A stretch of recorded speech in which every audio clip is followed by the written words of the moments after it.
کچھ اور پھر کویسچنز ہیں. کسی نے پوچھا ہے کہ والدین اور بہن بھائیوں پر اگر قربانی واجب ہو لیکن ان کے پاس ابھی پیسے نہ ہوں تو کیا انہیں بتا کر ان کی طرف سے ہم قربانی اپنے پیسوں سے کر سکتے ہیں، اور یہ یوں کریں کہ رقم فی الحال ان کو ادھار دے دیں اور بعد میں انہیں معاف کر دیں؟ کیا حکم شرع ہوگا؟ دیکھیں، پہلے سمجھ لیجئے کہ عبادات تین طرح کی ہیں. ایک بدنی عبادت ہوتی ہے، خالصتاً بدنی، یعنی اس میں مال کے خرچ کا کوئی دخل نہیں ہوتا، جیسے نماز. بعض خالص مالی عبادات ہوتی ہیں، یعنی اس میں بدنی مشقت کا کوئی عنصر نہیں ہوتا، کوئی جز نہیں ہوتا، جیسے زکوٰۃ کی ادائیگی. اور بعض ان دونوں کا مجموعہ ہوتی ہیں کہ مال بھی خرچ ہوتا ہے اور بدنی محنت بھی ہوتی ہے، جیسے حج ہے.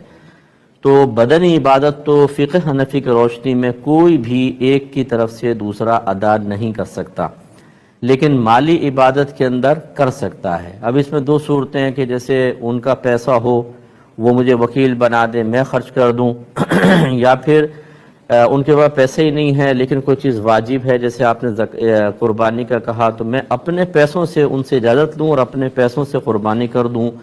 تو اس میں نیابت، خلافت یا وکیل بنانا جائز ہوتا ہے، یعنی اگر دوسرا بھی اپنے مال سے کر دے گا تو ہو جائے گا.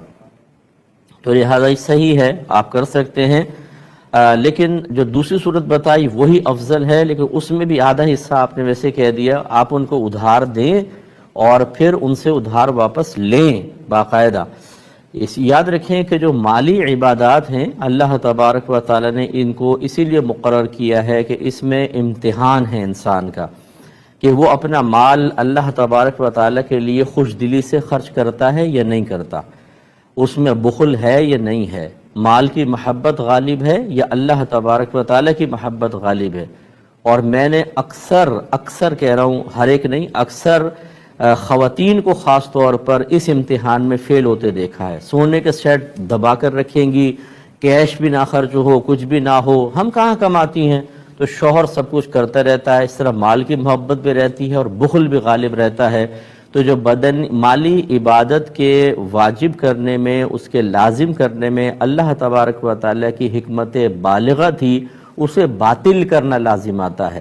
آپ ان کو ادھار دیں، اگر ابھی کیش نہیں ہے قربانی وہ کریں، بعد میں ان سے لازم وصول کریں، تاکہ اللہ کے راہ میں پیسہ خرچ کرنے کے بارے میں وہ بخل اور بیجا محبت میں گرفتار نہ ہوں. آپ ان کو محبت میں ان کے ساتھ دوستی نہیں کر رہے، آپ دشمنی کر رہے ہیں، کہ جب ان کو مال اتنا عزیز اور محبوب ہو جائے گا کہ وہ اللہ کے راہ میں خرچ ہی نہیں کریں گے، چلو بیٹا کر رہا ہے، فلاں کر رہا ہے، بھائی کر رہے ہیں، بہن کر رہے ہیں، تو لازم سی بات ہے کہ یہ تو پھر ان کے لیے نقصان کا باعث ہے. جو ان کے مال میں اللہ تعالیٰ کا حق تھا، جو ان کے مال میں کسی غریب کا حق تھا، وہ تو ان کے مال کے ذریعے تو نہیں ہو رہا، آپ کے مال کے ذریعے ہو رہا ہے، اور یہ اللہ تعالیٰ کی حکمت نہیں تھی. تو لہٰذا آپ تھوڑا سا اپنا رویے کو چینج کریں.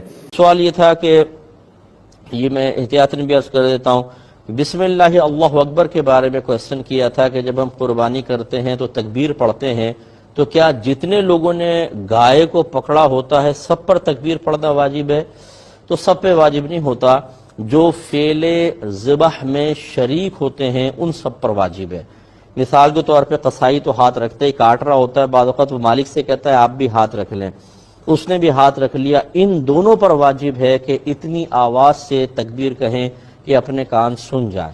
کسی ایک نے بھی اگر جان بوجھ کر چھوڑ دی، یا یہ کہہ کر سوچ کر چھوڑ دی کہ چلو قصائی نے پڑھ لی میں کیوں پڑھوں، یا قصائی نے سوچا مالک نے پڑھ لی میں چھوڑ دیتا ہوں، ان دونوں جو فعل ذبح میں شریک ہیں کسی ایک نے بھی چھوڑ دی تو قربانی نہیں ہوگی. ہاں اگر بھول گیا پڑھنا تو وہ معاف ہوتا ہے، لیکن جان بوجھ کر چھوڑنا، یہ جیسے میں نے کہا یہ سوچ کر چھوڑنا کہ اس نے پڑھ لی مجھے ضرورت نہیں ہے، نہیں ہوگی. باقی جتنوں نے دم پہ کچھ لٹکے ہوتے ہیں، کچھ ٹانگوں میں پڑے ہوتے ہیں، کچھ نے سر پکڑا ہوتا ہے گائے کا، ان کے اوپر بسم اللہ پڑھنا لازم نہیں، کیونکہ یہ فعل ذبح میں شریک نہیں ہے، یہ تو جانور کو قابو میں کرنے میں شریک ہیں. تو جو فعل ذبح کر رہا ہے اس پہ لازم ہے. اور یاد رکھیں بسم اللہ اتنی آواز سے کہنا واجب ہے کہ آپ کے اپنے کان سن لیں. اگر کسی کے ہونٹ بند رہے اور دل میں تکبیر کہی تو یہ قربانی نہیں ہوگی، جانور سے ہی ذبح نہیں ہوگا.